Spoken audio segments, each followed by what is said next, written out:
Fala galera, bom dia, boa tarde, boa noite, professor Rafael aqui e no vídeo de hoje eu vou te contar tudo o que eu fiz no Enem de 2020 para conseguir 42 acertos dentro da prova de Ciências Humanas do Enem.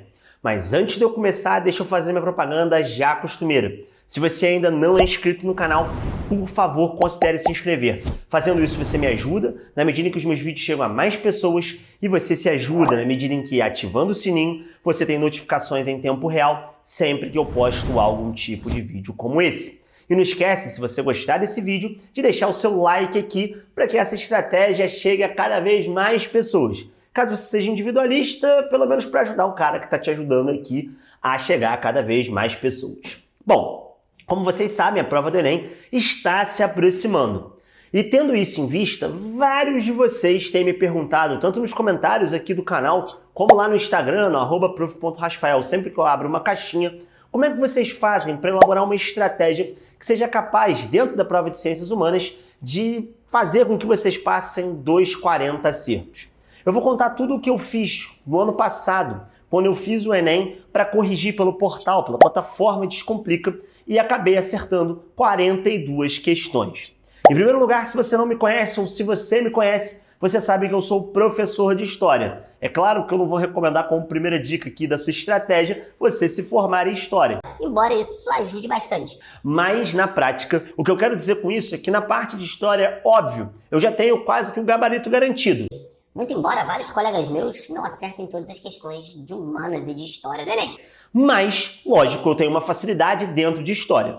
Essa facilidade que eu tenho dentro de História, ela não se reflete em outras áreas, como, por exemplo, na prova de Filosofia e na parte de Geografia Física, que são partes que eu tenho muita dificuldade, haja vista que eu não estudo para fazer a prova de Humanas do Enem. Eu faço ela só nas técnicas que eu desenvolvi para a prova de Ciências Humanas. E isso a gente vai falar mais para frente, isso é algo muito importante, inclusive até mais importante propriamente do que o que você estuda, é como você estuda para a prova de Humanas do Enem. Então aqui eu vou te contar essa estratégia toda pormenorizada. E o primeiro ponto dessa minha estratégia foi começar pela prova de Ciências Humanas.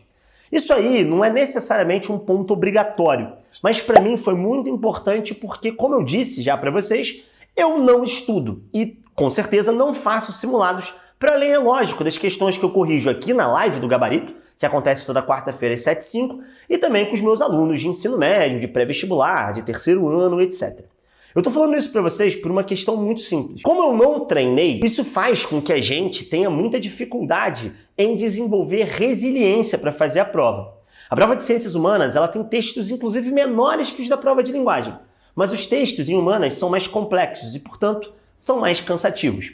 Se você quiser ter um rendimento muito bom em Ciências Humanas e você realmente não treinou, não estudou, eu recomendo que para essa estratégia dar certo você comece com humanas, para que você comece com a sua cabeça mais fresca e consiga, lógico, evitar perder pontos, perder acertos em questões que são meio idiotas, mas que você poderia errar por cansaço. Isso aconteceu comigo na prova de linguagens, que foi a última que eu fiz lá no Enem Digital. Como eu não estava treinado, obviamente, eu acabei errando muitas questões, na verdade, umas 2 ou 3 questões de bobeira na prova de linguagens por cansaço. Como é que você evita esse cansaço e torna indiferente você começar por humanas, linguagens ou pela redação? Fazendo simulados. Então, se você está aí há 3 meses do Enem e quer saber como é que você desenvolve casca, como é que você desenvolve fôlego, faça simulados, pelo menos um por semana. Faz no final de semana. Faz ali num dia a prova de humanas e linguagens e redação e no outro a prova de matemática e natureza.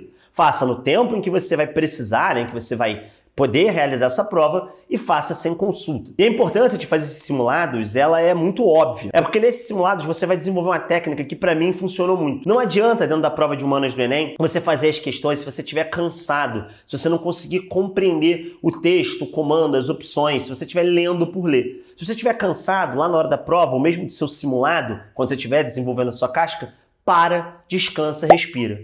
Pede para ir no banheiro, come seu chocolatinho, bebe uma água, olha para o teto, olha para baixo. Não vão ser esses 20 segundos de descanso que vão fazer com que você chegue ao final da prova sem tempo. Eu fiz tudo isso e terminei a minha prova fazendo redação com rascunho e todas as questões serinho com mais ou menos 1 hora faltando para terminar a prova. Então fica tranquilo, descansa, que é muito melhor para você. Um segundo ponto importante, aí já avançando para uma questão mais de preparação, é você entender que a prova do Enem ela é muito mais sobre técnica, o que a galera chama dentro do Enem de habilidades e competências, do que propriamente sobre conteúdo. Isso não significa dizer que a partir de agora você vai simplesmente abandonar o conteúdo e focar só na técnica, mas você tem que chegar na prova do Enem com as técnicas bem desenvolvidas. E aí existe um método para você fazer as questões do Enem que vão te ajudar enormemente, sobretudo nos 25% de questões fáceis e nos 50% de questões médias, que eu chamo de método 3 em 1. Basicamente, você começa pelo texto base da questão, extraindo a ideia desse texto base, compreendendo ele. Depois você vai avançar para o comando, você vai ter que compreender o que é pedido no comando. Esse comando ele sempre vai fazer referência à ideia do texto. E aí, a partir disso, você valida a resposta, o gabarito, através do que o comando pede e através da ideia do texto. Essas técnicas elas são muito importantes, sobretudo porque boa parte das questões da prova de Ciências Humanas, cerca de 80%, são feitas a partir do desenvolvimento dessa técnica. Se você quiser saber mais sobre isso, eu tenho o meu curso, que é um curso exclusivo, que se chama O Plano do Gabarito, em que eu te explico todas as técnicas, como é que você interpreta os diferentes tipos de texto dentro da prova de Ciências Humanas do Enem, te levando a 40 acertos ou mais dentro dessa prova. O meu curso ele é único, porque ele é o único que vai além dessa baboseira que a galera fala que a prova do Enem, que as habilidades da prova de Ciências Humanas do Enem são apenas mera interpretação. Eu te ensino como é que você lida com todos os cenários dentro dessa prova. E te ensino também o que você deve estudar e como você deve estudar para a prova de Ciências Humanas sem perder tempo estudando conteúdos que são inúteis. Então, se você tem dificuldade em humanas ou quer ter um rendimento, lógico, muito bom, clica no primeiro link da descrição que o curso vale a pena. E um outro ponto importante, agora que você domina as habilidades que você precisa para fazer a prova de humanas do Enem, é uma estratégia para as questões que você não sabe. Quando você esbarra com uma questão que você não sabe, você normalmente fica preso nessa questão. E isso é um grande erro, porque isso gera cansaço para você na hora da prova, e isso faz com que você perca tempo de fazer com calma questões que estão mais para frente na prova e que você sabe, que você tem o domínio, tem a capacidade, a habilidade ou o conteúdo para fazer essas questões. Então, se você esbarrar com uma questão que você não sabe, você tem que pular essa questão, seja na hora da prova, seja no seu simulado. Isso vai fazer com que você consiga rodar a prova pelo menos uma vez com calma, fazendo as questões que você domina. Uma vez que você faça as 40, 41, 42 questões que você domina e que você tem certeza do gabarito, você vai retornar às questões que você pulou. E você vai chutar essas questões. Só que você não vai chutar D de Deus ou C de Cristo. Você vai marcar a opção que menos apareceu na sua prova. Isso porque, na teoria, o Enem procura sempre manter um padrão de 9. 5 vezes 9, que dá 45, ou seja, 9 gabaritos na letra A, 9 gabaritos na letra B, 9 gabaritos na letra C, 9 gabaritos na letra D e 9 gabaritos na letra E. Isso faz com que você tenha um domínio. Haja vista, se você for um estudante de alto rendimento, que você acertou ali 40, 41 questões, se você só tem 6 opções dentro da letra E, você vai ter que marcar todas as que você não sabe como letra E, porque isso aumenta a sua probabilidade de acerto ao acaso. Um outro ponto importante também aqui dessa estratégia é que você tem que ter consciência de que você tem fragilidades. No meu caso, como eu falei no início do vídeo, a minha fragilidade é filosofia e geografia física. Isso faz com que você não perca acertos ao acaso de bobeira. Muitas vezes, quando a gente tem fragilidade, a gente nem reconhece muito bem essa fragilidade e acaba ficando em dúvida entre duas opções, tipo a A e a C, quando na verdade o gabarito é a letra B.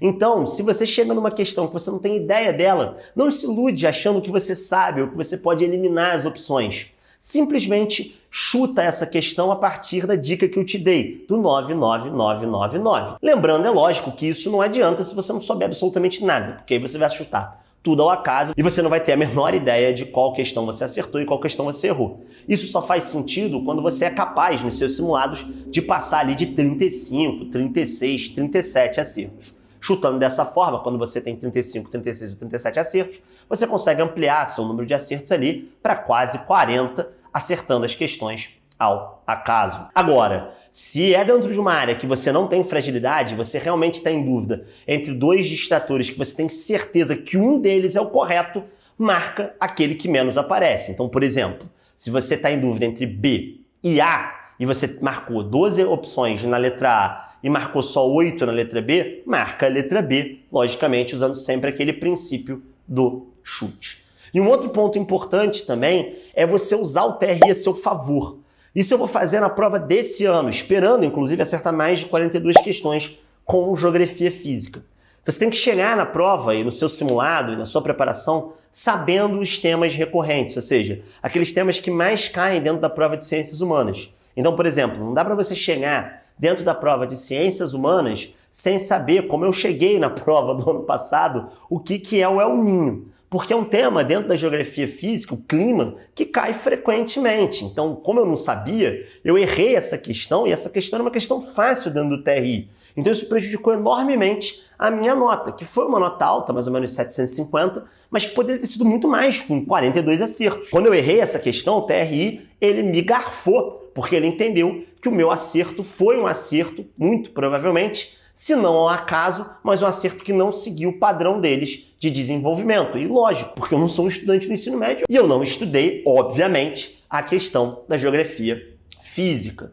Então você tem que chegar dentro da prova sabendo os temas que mais caem. Porque esses temas que mais caem, normalmente, são os temas que mais valem dentro da régua do TRI, porque são as questões que são posicionadas como fáceis e médias. Então não dá mole. Se nesse momento você ainda não está ligado nos temas que mais caem, pesquisa e estuda. Não dá para essa estratégia minha aqui fazer milagre por você. Essa estratégia te ajuda a chegar aos 40 acertos, mas sem estudo e sem desenvolvimento das habilidades e das técnicas de prova, você não conseguirá fazer isso. Bom, galera, essa foi uma estratégia que eu utilizei tanto de preparação como na hora da prova para você chegar a 40 acertos dentro da prova de Ciências Humanas do Enem. Se você gostou, deixa o seu like aí e não esquece de compartilhar também com o seu amiguinho que realmente está aí mais perdido do que vestibulando na véspera do Enem e não consegue realmente saber como é que ele vai fazer para acertar alguma coisa dentro da prova de humanos do Enem. E se você quiser saber como é que desenvolve essas técnicas, você clica aqui na playlist do lado, que é uma playlist com vários vídeos em que eu desenvolvo muitas das técnicas que você vai precisar para acertar mais de 40 questões dentro da prova de Ciências Humanas do Enem. Então é isso, galera. Um abração para vocês e até a próxima!